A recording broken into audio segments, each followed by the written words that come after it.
RSS ಚಟುವಟಿಕೆಗಳಲ್ಲಿ ಸರ್ಕಾರಿ ನೌಕರರು ಭಾಗಿಯಾಗಲು ಅವಕಾಶವಿದೆ. ಹಾಗಾಗಿ ಪಿಡಿಒ ಅಧಿಕಾರಿಯನ್ನ ಅಮಾನತು ಮಾಡಿರುವ ರಾಜ್ಯ ಸರ್ಕಾರದ ಕ್ರಮ ಖಂಡನೀಯ ಎಂದು ಸಂಸದ ಜಗದೀಶ್ ಶೆಟ್ಟರ್ ಕಿಡಿಕಾರಿದ್ದಾರೆ.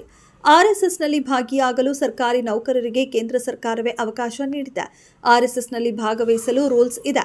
ಹೀಗಿದ್ದರೂ ಯಾವುದೇ ಕಾನೂನು ಇಲ್ಲದೆ ನಿಯಮಬಾಹಿರವಾಗಿ ಪಿಡಿಒ ಓರ್ವರನ್ನ ರಾಜ್ಯ ಸರ್ಕಾರ ಅಮಾನತು ಮಾಡಿದೆ.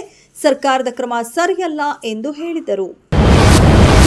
ಕಾಂಗ್ರೆಸ್ ಪಕ್ಷದ ಮಹಾರಾಷ್ಟ್ರ ಘಟಕದ ಅಧ್ಯಕ್ಷ ಹರ್ಷವರ್ಧನ್ ಸಫ್ಕಾಲ್ ಮತ್ತೆ ಮತ ಕಳ್ಳತನದ ಆರೋಪ ಮಾಡಿದ್ದು, ನರೇಂದ್ರ ಮೋದಿ ಅವರು ಪ್ರಧಾನಿಯಾಗಿ ಆಯ್ಕೆ ಆಗಲು ಹಾಗೂ ಮಹಾರಾಷ್ಟ್ರದಲ್ಲಿ ದೇವೇಂದ್ರ ಫಡ್ನವೀಸ್ ಅವರು ಮುಖ್ಯಮಂತ್ರಿ ಆಗಲು ಮತಕಳ್ಳತನ ಆಗಿರುವುದೇ ಕಾರಣ ಎಂದು ದೂರಿದ್ದಾರೆ. ಅಲ್ಲದೆ ಮತಕಳ್ಳತನ ಮಾಡಲು ಚುನಾವಣಾ ಆಯೋಗ ಸಹಕಾರ ನೀಡಿರುವ ಕಾರಣದಿಂದ ಬಿಜೆಪಿ ಹಾಗೂ ಫಡ್ನವೀಸ್ ಚುನಾವಣಾ ಆಯೋಗಕ್ಕೆ ಬೆಂಬಲ ನೀಡುತ್ತಿದ್ದಾರೆ ಎಂದು ಹೇಳಿದ್ದಾರೆ.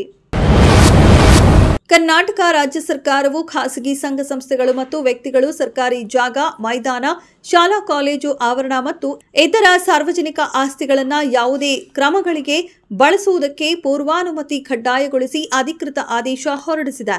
ಈ ಆದೇಶವು ರಾಜ್ಯ ರಾಜಕಾರಣದಲ್ಲಿ ದೊಡ್ಡ ಮಟ್ಟದ ಚರ್ಚೆಯನ್ನ ಹುಟ್ಟುಹಾಕಿದೆ. ಸರ್ಕಾರಿ ಆಸ್ತಿಗಳ ಸಮರ್ಪಕ ನಿರ್ವಹಣೆ, ರಕ್ಷಣೆ ಮತ್ತು ಬಳಕೆಯನ್ನ ಖಚಿತಪಡಿಸುವುದು ಈ ಆದೇಶದ ಮುಖ್ಯ ಉದ್ದೇಶ ಎಂದು ಸರ್ಕಾರ ಹೇಳಿದೆ.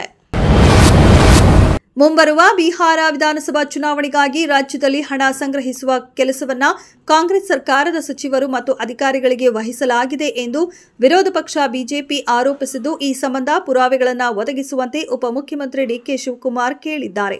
ಅವರು ಬಳಿ ಏನಾದರೂ ಪುರಾವೆಗಳಿದ್ರೆ ಅವರು ಅದನ್ನ ಬಿಡುಗಡೆ ಮಾಡಲಿ. ರಾಘವೇಂದ್ರ ಅಂದ್ರೆ ಸುಳ್ಳಿಗೆ ಸಮರ್ಥಕವಾಗಬಾರದು. ಹಿಟ್ ಅಂಡ್ ರನ್ ಮಾಡುವ ಕೆಲವು ನಾಯಕರು ಇದ್ದಾರೆ. ರಾಘವೇಂದ್ರ ಕೂಡ ಅವರಂತೆ ಆಗಬಾರದು ಎಂದು ಡಿಕೆ ಶಿವಕುಮಾರ್ ತಿಳಿಸಿದರು.